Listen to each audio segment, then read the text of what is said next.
o de exponer, especialmente en algunas disciplinas, porque es más directa, es más clara y es más concisa, ¿ya? Eh, Planean enviar un mejor trabajo, ¿no?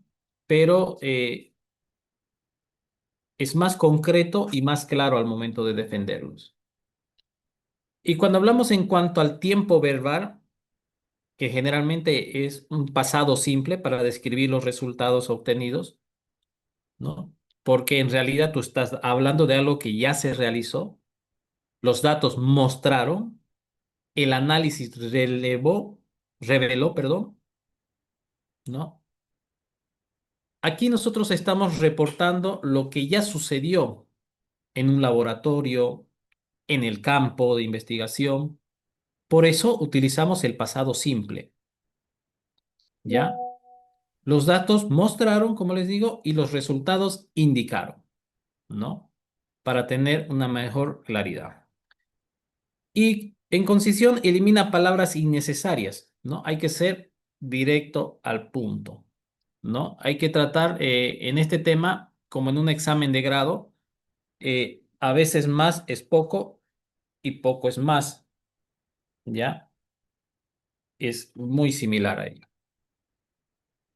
Pero ¿cuáles son los errores más comunes que tenemos y de cierta manera, cómo vamos a poder nosotros evitarlos? ¿Ya? Y en realidad cuando uno comienza a aprender a redactar, y más adelante me gustaría poder conversar con ustedes eh, cómo les fue en su primera redacción, cómo fue que aprendieron a redactar. Yo a mis inicios siempre creí toda mi etapa profesional que yo era investigador y científico hasta que conocí a mi mentor. Y cuando lo conocí a mi mentor me di cuenta que no era ni lo uno ni lo otro, ¿no? Porque investigación que no se publica no existe, ¿no? Entonces yo hacía investigaciones, pero los guardaba en archivadores en mi depósito de mi casa. Entonces la comunidad, nadie se enteraba de todo lo que yo hacía. Pero lo que más cuesta en lo personal, me costó más aprender en cuanto a la investigación, es el poder transmitir a través de mis palabras eh, lo que estoy buscando explicar. Entonces, existen trampas a evitar para una publicación exitosa, ¿no? Como les decía al comienzo, hay muchas veces que hay muy buenas investigaciones que por una mala redacción o por una mala interpretación de los resultados hacen perder el factor de impacto que tiene la publicación. Y eso es muy vital. Entonces, qué es lo que debemos evitar? La repetición de datos. Existen revistas que simplemente te piden máximo 4 tablas o figuras. ¿Y por qué lo hacen? Lo hacen porque no quieren que sean redundantes en la investigación, porque a veces generan tablas, generan figuras, y eso es muy importante, el saber qué elemento voy a utilizar, ¿no? Para validar mi información, ¿ya? Entonces, algo que ya les dije anteriormente, no repitamos textualmente lo que ya está en la tabla, lo que ya la figura me está mostrando. Lo único que hay que hacer es describir y resaltar lo importante de la figura o de la tabla que yo estoy queriendo mostrar, ¿no? El error más grande que cometen algunos colegas es convertir la sección de resultados como en una mini discusión, ¿no? Hay que guardar en esta parte sus por qué y sus qué significa esto para la siguiente sección, que es la discusión, ¿no? Aquí solamente nos interesa el qué, ¿ok? Hay que evitar el lenguaje vago o especulativo, ¿no? Parece que este resultado podría indicar que, ¿no? No podemos utilizar ese lenguaje, ¿no? Es un gran enemigo en la presentación de resultados. ¿Qué podríamos decir? Se observó una tendencia a la baja es mucho más preciso que la concentración de la molécula X disminuyó en un 15%, ¿no? En el grupo tratado. La cuantificación es crucial en la ciencia y sobre todo, por favor, no subestimen la importancia de una revisión exhaustiva. Un pequeño error gramatical puede minar la credibilidad de tu hallazgo.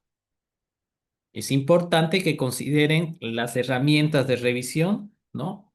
O mejor aún, pedirles a un colega, a un corrector, que revise su borrador, ¿no? Es mejor que mientras más personas revisen el paper, mucho mejor prolijidad van a tener, ¿no? Como tal. Eh, Vuelvo a repetir, no hay que hacer una discusión prematura. Guarda todas las interpretaciones y comparaciones para esta sección. Ahí despláyense como ustedes quieran. Y obviamente evitemos todos los errores gramaticales y de síntesis, ¿no? Yo consultaba, cuando me decían, cuando hablaban de la redacción de resultados, yo lo veía más objetivo hablar sobre redacción científica y poder hablar de la redacción de los resultados. Pero yo me imagino que ustedes ya, como es su cuarta sesión, imagino que ya han debido hablar sobre redacción científica y sobre los conectores, cómo yo debo pasar de un párrafo al otro sin perder la cronología ni perder esto, ¿no? Ustedes saben que cuando uno habla de un artículo, el artículo te debe envolver, ¿no? Y algo que yo voy a rescatar de esta ponencia, eh, y que alguna vez una persona que está en la sala le pasé un artículo mío y algo que me encantó y rescato es que ella decía, leer este artículo era como escucharme hablar a mí, ¿no?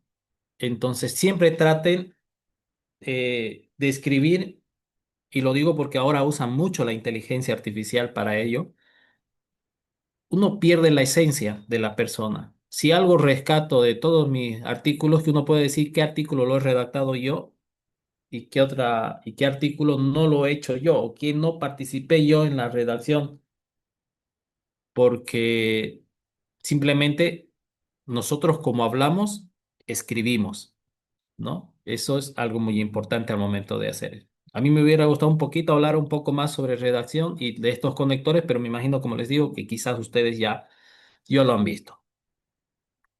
Cuando hablamos de tablas científicas, de la claridad de la estructura, ¿ya?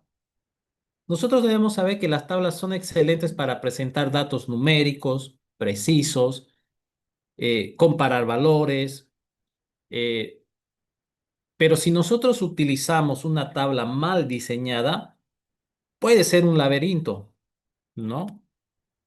Por eso hay que organizar los datos numéricos para una máxima comprensión. Tiene que tener un título que ya sea descriptivo, ¿no? ¿Por qué? Porque tiene que ser claro, conciso y autosuficiente. La tabla debe ser tan claro que el lector no necesite leer el texto que está abajo para entenderla. Es lo mismo que los encabezados de la columna, ¿no? Y de la fila. Tienen que ser precisos con unidades de medida. Las notas al pie para explicaciones simplemente adicionales, abreviaturas o significancia estadística que ustedes consideren que es importante, ¿no? Los encabezados de la columna tienen que tener unidades, variables, y debe estar todo explícito. Un error común es llegar a la tabla con líneas horizontales y verticales para todos lados. Generalmente son con algunas líneas horizontales para separar el encabezado. Es más que suficiente en la legibilidad. Y en las dos tablas que les voy a mostrar, que las he sacado de artículos, van a ver que quizás no cumple esta parte, que es evitar las barras verticales o los denominados borders. Usar líneas horizontales para separar encabezados y datos es como una contaminación visual para el lector, ¿no? Y nosotros debemos evitar esta contaminación visual, ¿no? También la llaman ruido visual, ¿no? Pero para eso tenemos las notas al pie, que son las que son el espacio perfecto para definir ya sean abreviaturas, explicar condiciones experimentales o indicar la significancia estadística que yo quiero mostrar o que quiero demostrar, ¿no? Como dato importante. Entonces, cuando nosotros hablamos de las figuras científicas y de todo esto, cuando nosotros vemos una tabla, una figura, son el corazón visual de los resultados. Un buen gráfico puede comunicar de forma instantánea lo que me tomaría en párrafos de un texto poder explicar. Pero así es una espada de doble filo. Un mal gráfico puede confundir o peor, distorsionar los datos que yo estoy queriendo mostrar. Cuando hablamos de la leyenda de la figura, es nuestro mejor amigo. Debe ser un mini resumen que permita al lector, de cierta manera, poder entender completamente lo que él está viendo, ¿no? Incluso si solo es lo que está viendo es una figura. Y algo muy importante que no lo quiero dejar pasar es que hay que saber escoger el tipo de gráfico adecuado, ¿ya? Las barras se usan para comparar categorías discretas, ¿ya? Y ojo con esto, por favor, ¿ya? Barras para comparar categorías discretas. Línea se utiliza para tendencias sobre a través del tiempo o a largo o a través del tiempo, ¿ya? Dispersión para estudios correlacionados, Box plots para distribuciones.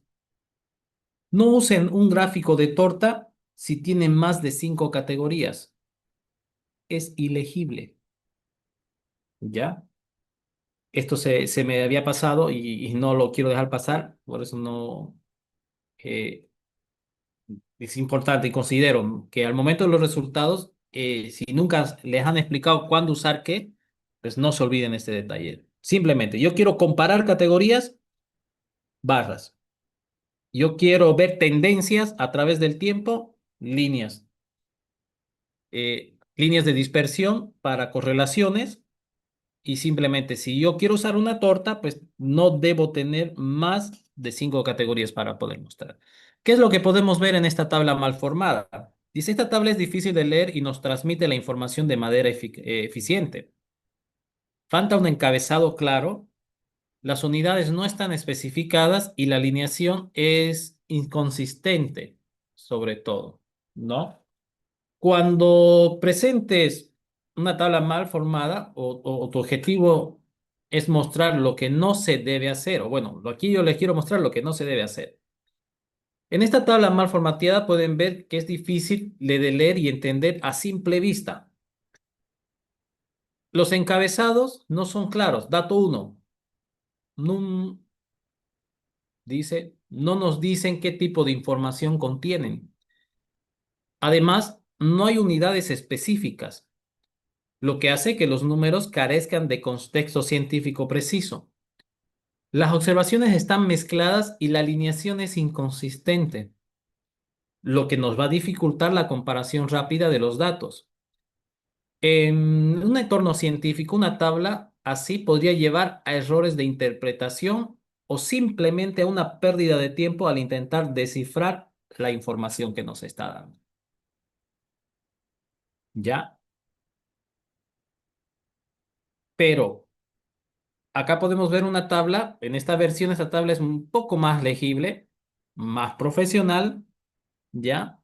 Eh, Podríamos decir que en esta mejora la claridad y la precisión y la eficiencia, aún así teniendo sus líneas horizontales, ¿no? Que no, teniendo lo que uno trata de evitar, ¿no? Ese ruido visual.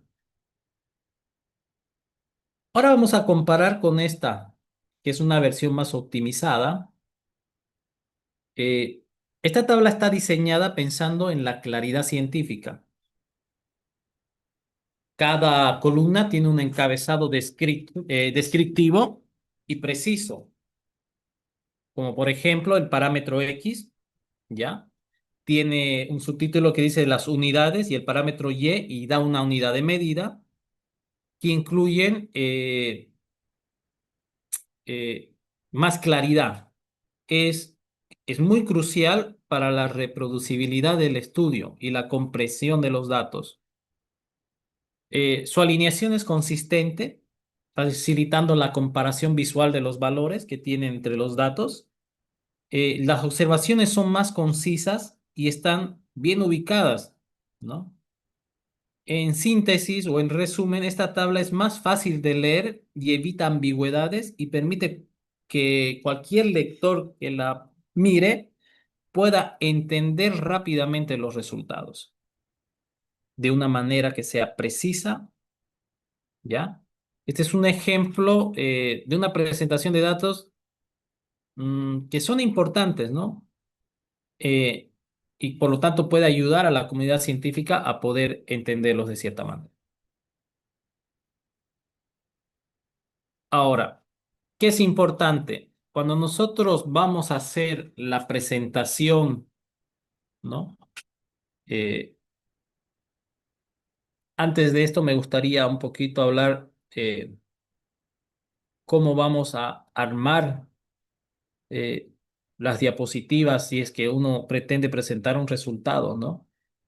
Y es muy importante cuando yo voy a armar mi diapositiva, eh, yo soy una de las personas que me tomo 1 o 2 días para armar mis diapositivas. Algunos dicen, pero son poquitas y ¿cómo te tardas un día? Porque créanme que cada parte está fijamente cronometrado en sentido hasta el comentario o hasta el chiste que voy a hacer cuando normalmente hago chistes. Pero en este caso es importante que las diapositivas sean como un guión, ¿ya? Para el apoyo visual y complementario sobre lo que ustedes quieran montar. Deben ser simples, ¿ya? Es la clave o es la regla de oro para mí, ¿no? Y yo siempre recomiendo usar el método Pechacucha. Por si no han escuchado, búsquenlo en YouTube, van a ver tutoriales sobre el método Pechacucha, ¿ya? Usen palabras clave y no oraciones completas, ¿ok? Solamente a manera de recomendación. Cuando hablamos de la presentación efectiva de los datos cuantitativos y cualitativos, cuando ustedes muestren un gráfico, no solo pongan y sigan o se guíen por la audiencia, ¿no? O por la estructura que tienen que hacer, ¿ya? Convierte datos complejos en mensajes dirigibles.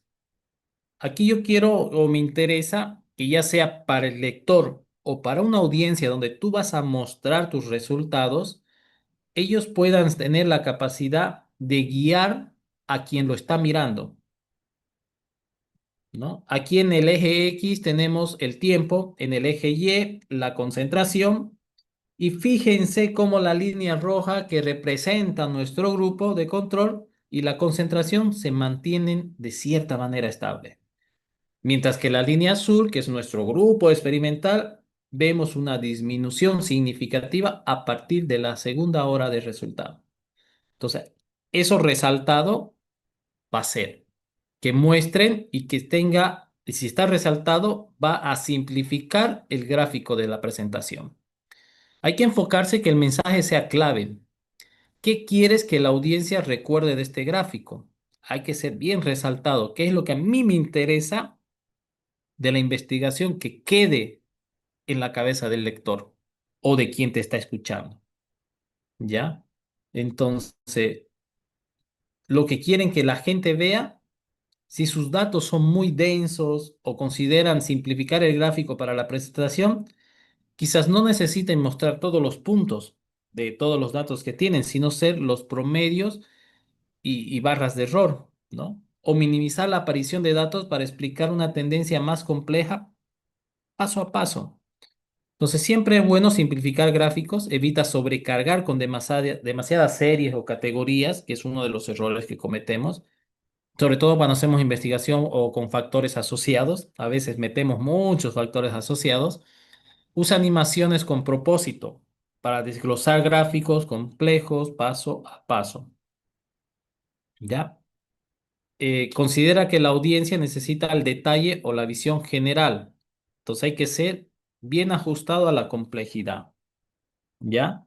Y tiene que tener un mensaje claro, una conclusión clave directamente, ¿ya? Al gráfico o como a la figura. Podría ser, por ejemplo, el tratamiento de biomagnetismo en pacientes con síndrome de ovario poliquístico redujo significativamente la inflamación en la etapa menstrual, ¿no? Entonces es un mensaje claro. No puedo tener una tabla con que me muestre la valoración de EVA en el desarrollo del tratamiento y que a través de este va a ser mi medidor o mi indicador de que el tratamiento está siendo efectivo, pues simplemente mi gráfico puede mostrarme una tendencia, ¿no? Una línea de tendencia a través del tiempo durante el tratamiento, pero simplemente yo lo redujo a decir de que el tratamiento es efectivo significativamente contra la inflamación y el dolor menstrual. ¿Ok? Bien. Algunos puntos importantes que considero que deben tener siempre. La redacción científica no solo es transcribir datos, ¿ya? Es importante que ustedes puedan saber cómo transmitirlos y no olvidándonos de que todo lo que nosotros hacemos, hay quienes te dicen que mucho depende a qué público quieres llegar, pero yo considero que existe, hablando de redacción, hay una manera de poder llegar a un público en general sin la necesidad de entrar en ambigüedades o en la falta de terminología semiológica o utilizar una comunicación que pueda ser entendible para el público en general. Una característica que tenemos hoy en día es que el paciente o cualquier persona, gracias a la tecnología, a la inteligencia artificial, muchas veces viene hasta la consulta o viene a la oficina más enterado de lo de tu especialidad que uno tiene. Entonces, eso también nos facilita a nosotros poder ya tener un lenguaje más universal, ya no hacer esa separación de categorías de personas, de niveles que se hacía anteriormente, ¿no? Un médico, un profesional de salud decía que es una categoría 5 y una cocinera es una categoría 1, ¿no? Suena discriminador, pero decían que no podías tener la misma comunicación un médico con una cocinera, ¿no? Por el grado académico que tiene. Pero hoy en día creo que esa barrera ha sido rota gracias a la inteligencia artificial y a la facilidad de poder acceder al conocimiento de una manera tan abierta e indiscriminada, nos facilita todo eso, ¿ya? Entonces, eso quería recomendarles, ¿no? Que hay que construir un argumento riguroso, ¿ya? Y que siempre la presentación del resultado puede ser una oportunidad para poder inspirar y poder conectar a quienes nos leen. Una gran ciencia merece ser comunicada grandemente. La inversión del tiempo en perfeccionar estas habilidades no es un lujo, es una necesidad. Y para que sus trabajos tengan el impacto que ustedes buscan y se merece, pues la práctica lo es todo. Escriban, pidan, retroalimenten, presenten, graben cada una de sus prácticas y cada intento pues los hará mejores. Así que muchas gracias por su atención y por la invitación y bueno, quiero agradecerles por el tiempo de cada uno de ustedes, ¿no? Y espero que esta ponencia pues les haya podido proporcionar algo valioso para mejorar su comunicación científica y bueno, estoy abierto a cualquier pregunta que puedan tener.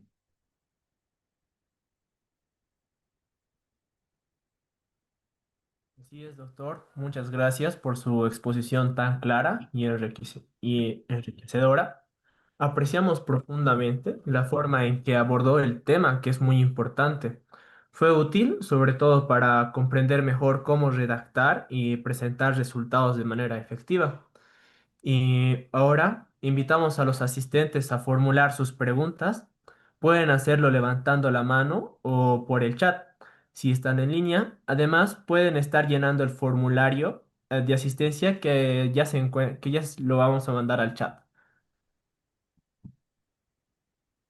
Ya tenemos una pregunta, doctor. Están preguntando, ¿qué marcador para expresar los datos nos recomienda uno que más utilicen en ciencia?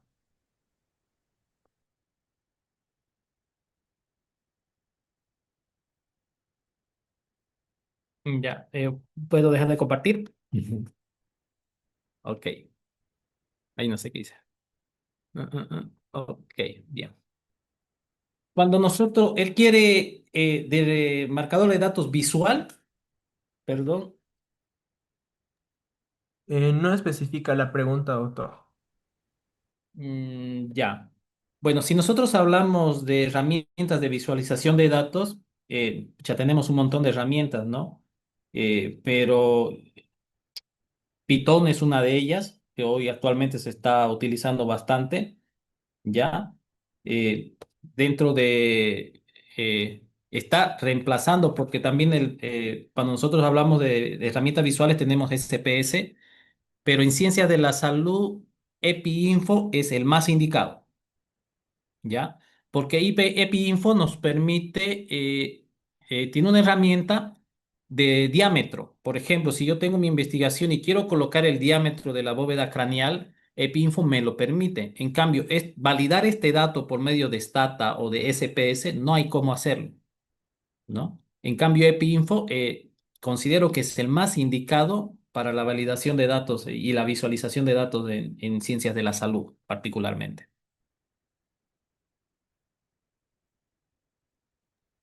Bien, doctor. Aquí tenemos otra pregunta. Dice, ¿qué estrategias recomienda para empezar a escribir cuando uno se siente bloqueado? Jeje, qué buena pregunta. A ver, bueno, las estrategias pueden ser individuales, ¿no? O muy personal. Eh, lo importante para escribir hay que eh, saber cuál es el propósito del cual está haciendo. Yo siempre digo, como hago neurociencias también, el cerebro tiene una etapa, ¿ya?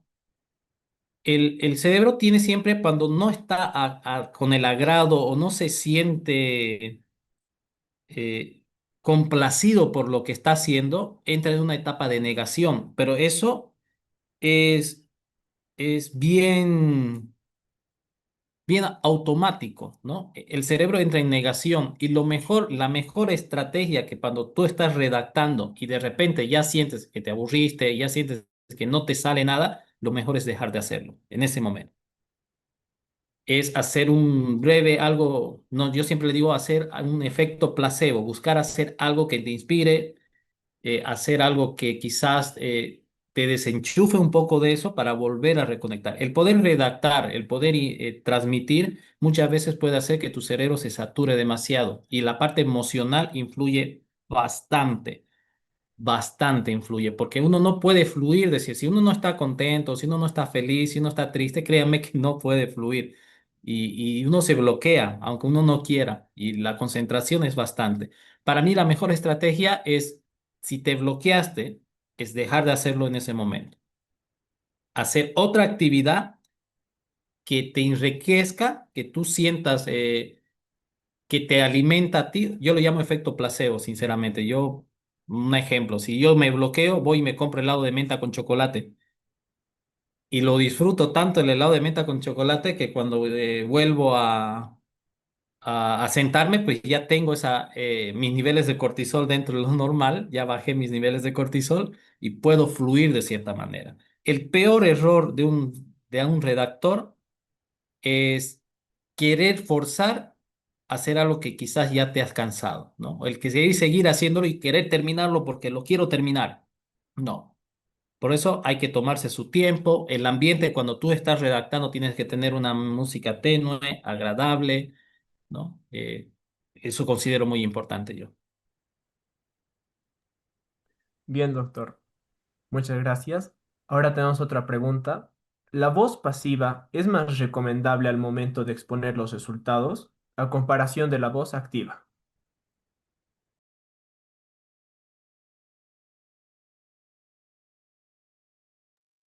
Ok, ay, no sé qué hice, perdón.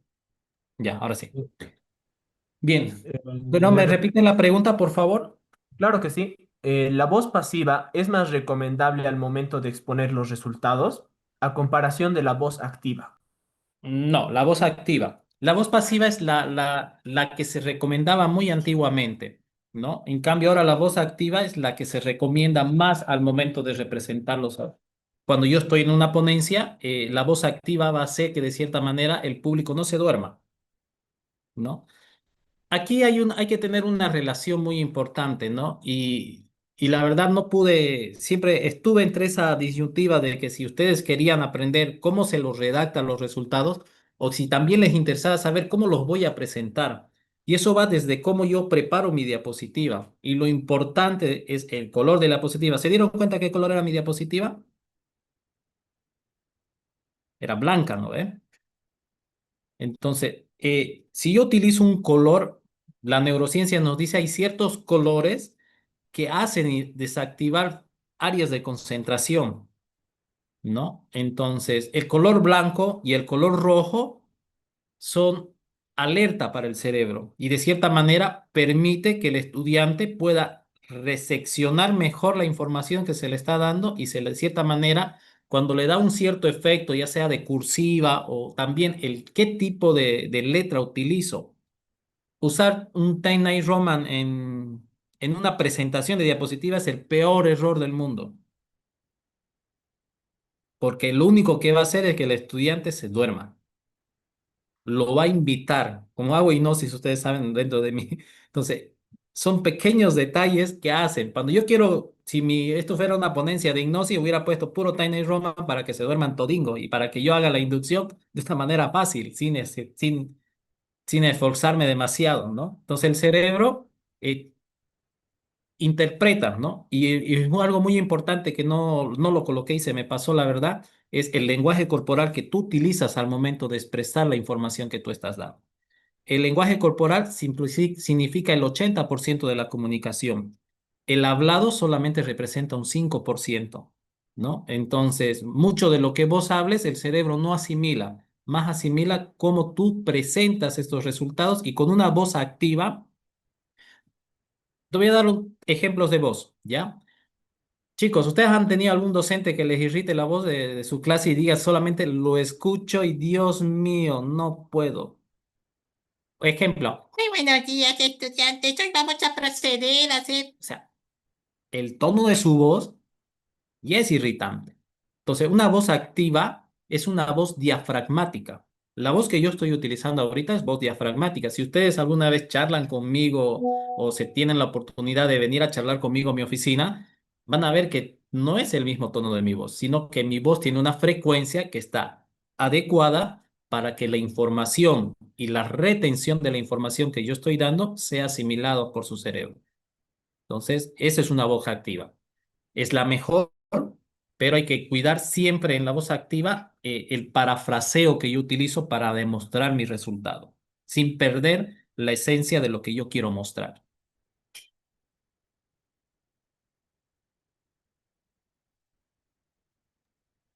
Bien, doctor. Muchas gracias por ese ejemplo que nos ha dado. La verdad, creo que nos ha sacado varias carcajadas. Eh, por último, tenemos una última pregunta para finalizar. ¿Qué errores de redacción son los más frecuentes entre los principiantes y cómo evitarlos ¿Cuáles son los errores más frecuentes? en los principiantes? Bueno, normalmente el error más frecuente es redundar en la información. ¿Se acuerdan que les comenté de una persona que está aquí en la sala, que tuve la oportunidad de compartirle un artículo que publiqué en Cayetana Heredia? Y eso fue en el 2019. Y Al momento de entregárselo, yo me volví a reimprimir el artículo. ¿Y qué creen que dije? Ay, yo escribí esto. En ese entonces era mi primer artículo, ¿no? Y hoy en día, al volver a leer, yo digo, pucha, qué equivocación más fatal, porque yo redundaba en dos o tres oportunidades en tres párrafos distintos.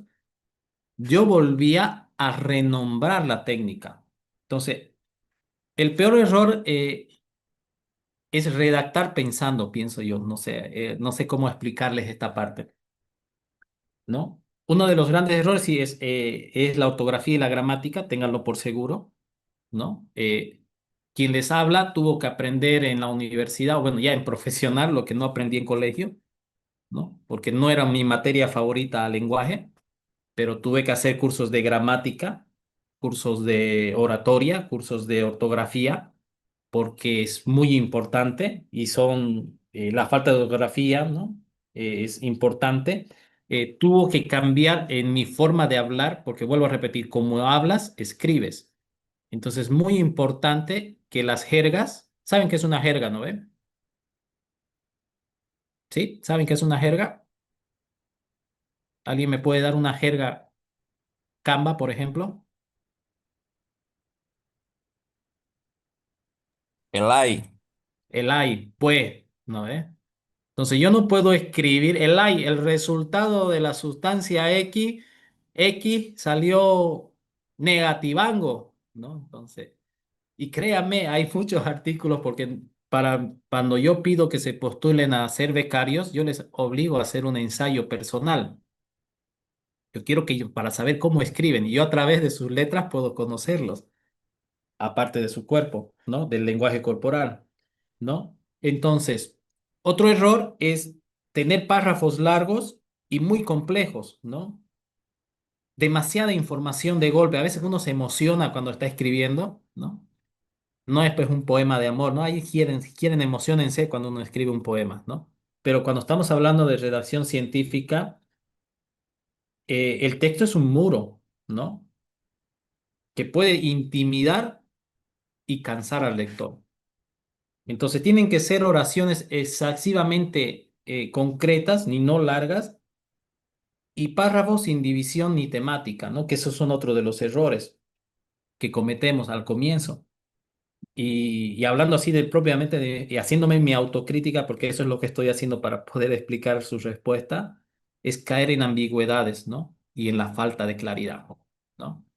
El no tener claro qué es lo que yo quería demostrar con esa investigación, ¿no? Y era una investigación que me emocionaba porque hablaba de cáncer, ¿no? Y era una serie de casos en donde yo hablaba de la cura del cáncer en cuatro tipos de pacientes distintos.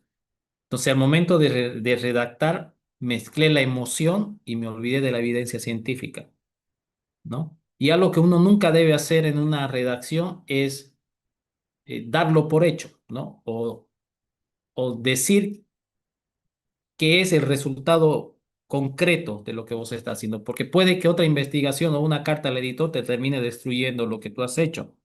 Entonces tienen que evitar las ambigüedades y sobre todo la falta de claridad al momento de expresar lo que quieres mostrar. Después de las repeticiones y redundancias, ¿no? Quizás un tono inapropiado, que no me ha pasado a mí, pero sí son una de las problemáticas que es en los artículos que yo reviso cuando me envían a la revista en la cual soy editor, ¿no? O simplemente no tiene coherencia los resultados con tus objetivos, que eso también es algo muy común que te termines perdiendo, o pillaste algo más interesante de lo que vos querías investigar y simplemente te fuiste por ahí y te olvidaste que vos tenías otra idea al momento de investigar, ¿no? Eh, y eso sería la falta de síntesis en el resumen, porque no se olviden que el resumen son 150 palabras que deben hablar de lo que has hecho, ¿no? Y tiene que ser legible y entendible y muy claro. Yo siempre les doy el ejemplo a mis becarios que cuando van a escoger una película del Oscar, no miran toda la película. Eligen al azar 15 segundos. Y si esos 15 segundos no genera un impacto emocional, no llama la atención y no existe un mensaje en nada, pues no entra al Oscar. Entonces, un artículo es lo mismo. Si yo en esas 150 palabras no tengo la capacidad de transmitir, de inspirar y que me haga una invitación a leerme completo, pues no sirve de nada.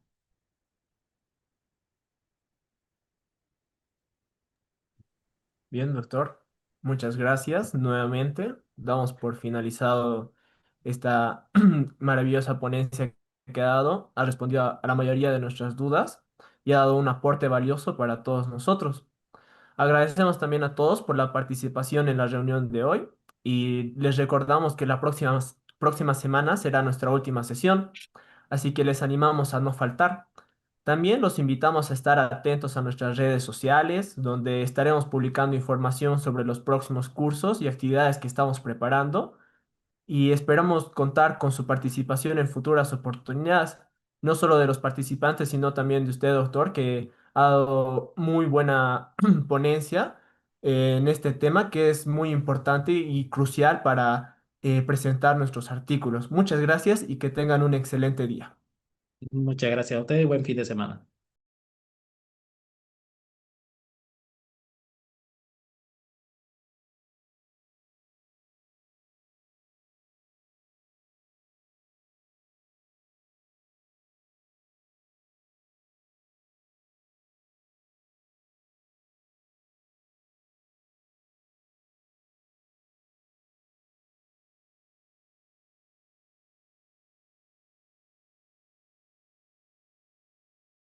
Recording stopped.